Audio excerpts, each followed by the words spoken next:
میر رضا کراچی کا ایک ایسا نوجوان جس نے چھوٹا سا کاروبار شروع کر کے دیگر نوجوانوں کو روزگار دیا، معاشی ترقی اور خوشحالی کو دوسرے لوگوں میں بھی تقسیم کیا، اس نوجوان کو بے دردی اور شفاقی سے قتل کر دیا گیا۔ حکومت سندھ کے کرپٹ سسٹم کے سہولت کار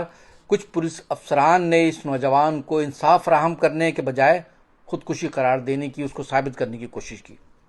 اس بہیمانہ قتل کے ثبوت مٹانے کے لیے کوششیں کی۔ میر رضا کے دوستوں کو بلا کر ان پر دباؤ ڈالا گیا کہ وہ مانیں اس بات کو کہ یہ خودکشی ہے، لیکن اسی طرح ان کے جو دوست ہیں ان کے اہل خانہ کو بھی یہ کہا گیا، لیکن جب انہوں نے اس پر احتجاج کیا، اس بات کو نہیں مانا اور ان کوششوں کو ناکام بنا دیا، ان کے احتجاج پر کورٹ سے رجوع کرنے پر میر رضا کی قبر کشائی کی گئی، لاش کا معائنہ کیا گیا، کیمیکل ایگزامن کیے گئے اور پھر اس کی جو رپورٹ آئی اس سے ثابت ہو گیا کہ میر رضا نے خودکشی نہیں کی بلکہ اس کو قتل کیا گیا، گولی ماری گئی، اس کے جسم کو جلایا گیا، چہرے کو مسخ کیا گیا، اس کی انگلیوں کے نشانات مٹائے گئے تاکہ اس کی شناخت نہ ہو سکے۔ حکومت نے پھر بھی اس کا رخ موڑنے کے لیے اور اس معاملے کو سرد خانے میں ڈالنے کے لیے عدالتی کمیشن بنانے کا ڈرامہ رچایا۔ میر رضا کے والدین اور اس کے دوستوں نے اور لوگوں نے جو احتجاج کیا اور سوشل میڈیا پر جو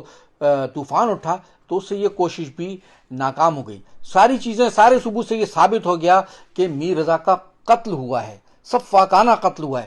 لیکن اس کے باوجود بھی بعض متعصب جو نام نہاد اپنے آپ کو جو صحافی کہتے ہیں، متعصب قوم پرست ٹائپ کے صحافی، وہ اس کے باوجود اب بھی میر رضا کے شفاقانہ قتل کو خودکشی قرار دینے پر تلے ہوئے ہیں، اور قتل پر جن پولیس افسران نے پردہ ڈالنے کی کوشش کی ان کی حمایت میں مہم چلا رہے ہیں، اور ایسے ہی متعصب عناصر جو ہیں وہ انصاف کے دشمن ہیں، انصاف کو اور قانون کو اپنی نفرت اور تعصب کی بھیٹ چڑھا رہے ہیں۔ اب جبکہ پولیس کی تفتیشی ٹیم بھی تبدیل ہو گئی اور 15 دن بعد پولیس نے میر رضا کے والد کا بیان بھی لے لیا ہے،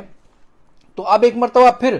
ایک طرف کیا سازشیں کی جا رہی ہیں کہ ایک طرف میر رضا کے دوستوں کو دھمکیاں دی جا رہی ہیں کہ وہ میر رضا کے لیے آواز نہ اٹھائیں، احتجاجی مظاہرے نہ کریں، دوسری طرف میڈیا پر بھی یہ دباؤ ڈالا جا رہا ہے کہ وہ میر رضا کے شفاقانہ قتل پر خبریں، تبصرے، تجزیے اور رپورٹس نشر نہ کریں۔ تیسری طرف کیا ہو رہا ہے کہ میر رضا کو انصاف دلانے کے لیے جو سوشل میڈیا پر نوجوانوں نے جو مختلف پیج بنائے تھے جہاں یہ آوازیں اٹھائی جا رہی تھیں، ان پیجز کو بھی بند کرایا جا رہا ہے۔ اس طرح میر رضا کے شفاقانہ قتل کے بعد اب اس کے لیے انصاف کی جو آوازیں اٹھ رہی ہیں ان آوازوں کو بھی قتل کرنے کی کوششیں کی جا رہی ہیں، انہیں ڈرایا دھمکایا جا رہا ہے۔ جو لوگ نوجوان روزانہ مظاہروں میں جا رہے ہیں ان کو ہراساں کیا جا رہا ہے۔ یہ سب کچھ ثابت کرتا ہے کہ میر رضا کے قتل میں جو درندہ صفت عناصر جو وڈیرے ملوث ہیں ان کو بچایا جائے کسی طرح سے۔ اسی وجہ سے یہ جو حکومتی مشینری ہے وہ بھی اسی لائن پر کام کر رہی ہے۔ تو آج اس موقع پر میڈیا اور تمام شہریوں کو، نوجوانوں کو، سب کو یہ چاہیے کہ وہ ان ہتھ کنڈوں کے آگے ہتھیار نہ ڈالیں اور انصاف کے لیے اپنی آواز اٹھانا جاری رکھیں تاکہ کل کوئی اور میر رضا ان وڈیروں کی نفرت اور تعصب کا نشانہ نہ بن جائے۔ بہت بہت شکریہ۔